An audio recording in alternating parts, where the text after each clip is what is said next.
Hello everyone, good morning তোমাদের সবাইকে। Welcome back to our another blog.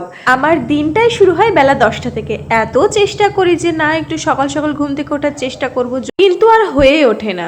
অবশ্য সকাল সকাল ঘুম থেকে তাড়াতাড়ি ওঠার জন্য কিন্তু রাতেও তাড়াতাড়ি ঘুমানো উচিত, যেটা আমার একদমই হয় না। আমি প্রচণ্ড লেট ঘুমাই, কারণ এডিটিংয়ের প্রচুর কাজ পড়ে থাকে। আর এই দেখো, আমি সকাল সকাল নিয়ে বসে পড়েছি 1 কাপ চা আর এই বিস্কিট। আর সামনের ভিউটা তোমাদেরকে একবার দেখাই। এত সুন্দর আকাশটা লাগছিল, পুরো তুলোর মতো সাদা ছিল। আর এখানে আন্টি সকালের ব্রেকফাস্টে দিয়েছিল পরোটা, আর এখানে সুজি আর ছিল ছোলার ডাল। সাধারণত বাড়িতে থাকলে আমি কিন্তু ব্রেকফাস্টটা স্কিপ করে দিই, কারণ আমার ঘুম থেকে উঠে ব্রেকফাস্ট করতে প্রায় বেলা 12টা বেজে যায়। কিন্তু এখানে আমি একটু টাইমটা একটু মেনটেন করার চেষ্টা করছি। তোমরা ব্রেকফাস্টে কী খাও আমাকে কিন্তু অবশ্যই কমেন্ট করে জানিও।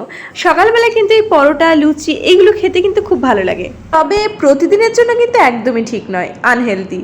তবে হ্যাঁ, একদিন খাওয়া যেতেই পারে। যখন স্কুলে ছিলাম তখন মা টিফিনেও বানিয়ে দিত। আর একে দেখো, আমি এত ভালোবেসে খাওয়াতে গেলাম কিন্তু খেলোই না। অথচ দেখো ঘরে এসে একা একা চিপস খাচ্ছে, এত বদমাস। আর আজকের ওয়েদারটাও খুব ভালো ছিল, যার জন্য আন্টি চিকেন কারি রান্না করছিল। সেই রেসিপিটাও তোমাদের সঙ্গে চলো শেয়ার করি। মাংসটাকে খুব ভালো করে ধুয়ে এখানে আন্টি ফার্স্টে আদা রসুনের পেস্ট দিল, তারপর একটু নুন, জিরে গুঁড়ো, ধনিয়া গুঁড়ো, লঙ্কা গুঁড়ো, হলুদ গুঁড়ো, যা যা লাগে আর কি, খুব ভালো করে নিয়ে ফার্স্টে কষিয়ে নিয়েছিল। আর সাইডে আর একটা সবজি রান্না হচ্ছিল, এটাও খেতে কিন্তু খুব সুন্দর হয়েছিল। এখানে আমি বসে বসে আন্টির রান্না দেখছিলাম আর কয়েকটা ভিডিও করছিলাম। মাংস রান্না প্রায় হয়ে এলো, আর কিছুক্ষণ করলে যথেষ্ট। আর ঠান্ডা দিনে চিকেন রান্না খেতে কিন্তু ভীষণ ভালো লাগে। এখানে বসেছিলাম, আমার মনে হচ্ছিল যে কিছু একটা করি, একটু ইন্টারেস্টিং কিছু করি। আর বাইরে দেখেছো ওয়েদারটা কত সুন্দর, বারবার নিজেও দেখছি আর তোমাদেরকেও দেখাচ্ছি। নিচে এসেছিলাম ওই বদমাসটাকে একটু ভয় দেখাতে, যে আমাকে না দিয়ে একা একা চিপস খেয়ে নিয়েছিল। আর এটা হচ্ছে আঙ্কেলের দোকান, যেখানে আমি দাঁড়িয়ে দাঁড়িয়ে ওয়েট করছি। আর ও পার্সেলটা নিতে এসেছে, আমি ওয়েট করছি, আসছেই না। বেশ কিছুক্ষণ আমি ওয়েট করছিলাম। আর এটা হচ্ছে আঙ্কেলের দোকান, প্রচুর মালপত্র রাখা আছে, আর আমি এক কোণে চুপচাপ দাঁড়িয়ে আছি।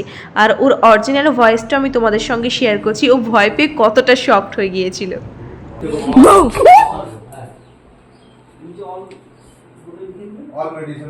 দেখেছো পার্সেলগুলো নিয়ে কেমন দৌড়াচ্ছে? ও দেখতেই দেবে না যে ওর পার্সেলে কি আছে, কিন্তু আমি ওর পিছু ছাড়বো না। আমি ওর পেছন পেছন দৌড়লাম ক্যামেরা নিয়ে, দেখি ওর পার্সেলে কি আছে। নিশ্চয়ই ড্রেস। আর যেই ক্যামেরা অন করেছি দেখো, সেই আবার ওর ড্রেসগুলো লুকিয়ে রাখছে, যদি তোমরা কিনে নাও। তোমরা আবার সিরিয়াসলি নিও না, আমি জাস্ট ইয়ার্কি মারছিলাম। আর এখানে আমি স্নান করে চলে এসেছি। বাইরের ওয়েদারটা এত সুন্দর লাগছিল, এত হাওয়া দিচ্ছিল। আমি তো পেছনের যে একটা জানলা ছিল সেখানে গিয়ে আমি চুপচাপ বসেছিলাম। এত ভালো লাগছিল, প্রথমত মাঠ, আর এত সুন্দর হাওয়া দিচ্ছিল। আর এখন যেহেতু বর্ষাকাল, তোমার এই কোনো সময় বৃষ্টি, কোনো সময় রোদ্দুর, কিন্তু বেশ ভালো লাগে ওয়েদারটা। একটু ঠান্ডা ঠান্ডাও ছিল। বেশ কিছুক্ষণ হাওয়াটা ফিল করার পর, আর বাইরে বোধহয় ঝিরঝিরে বৃষ্টিও হচ্ছিল, ক্যামেরায় খুব একটা বোঝা যাচ্ছে না কারণ খুব হালকা বৃষ্টিটা হচ্ছিল।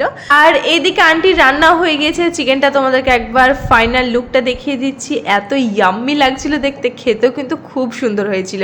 দুপুরের লাঞ্চে আমরা সবাই মিলে বসে পড়লাম। আন্টির হাতে স্পেশাল চিকেন কষা, আর এদিকে ছিল কয়েকটা সবজি। সবাই মিলে আমরা দুপুরের লাঞ্চ কমপ্লিট করে আমি চলে গিয়েছিলাম একটা ভিডিও শ্যুট করতে। আমি এই গরমে দাঁড়িয়ে দাঁড়িয়ে ভিডিও শ্যুট করছিলাম, আর আমার যিনি পার্টনার, আমার যে পাশে ছিল, সে চলে গিয়েছে অন্য রুমে। তো চলো ওকে দেখে আসো এখন কি করছে। ওর নাকি খুব গরম লাগছে।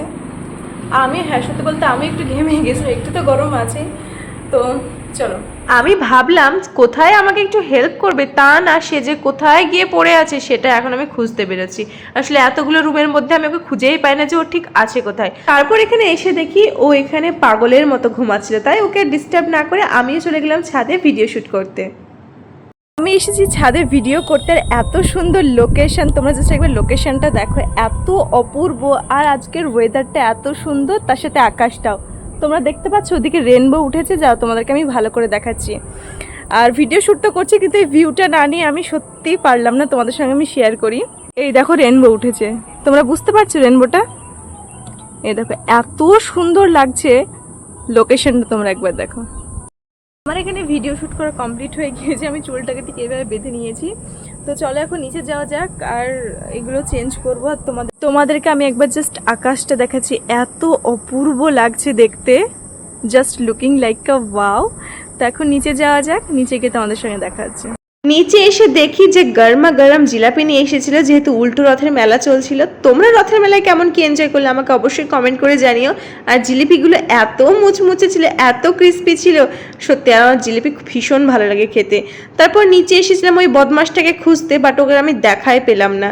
যাই হোক, এখানে কোথাও নেই, আবার এই গোটা বাড়িতে কোথায় যেন একটা হারিয়ে গিয়েছে। লাস্টে আমি আমার এই পার্টনারটাকে নিয়ে আমি ওপরে এলাম। তো আজকে ভ্লগ এতটুকুই, ভালো লাগলে লাইক চ্যানেল সাবস্ক্রাইব করে দিও। Thanks for watching.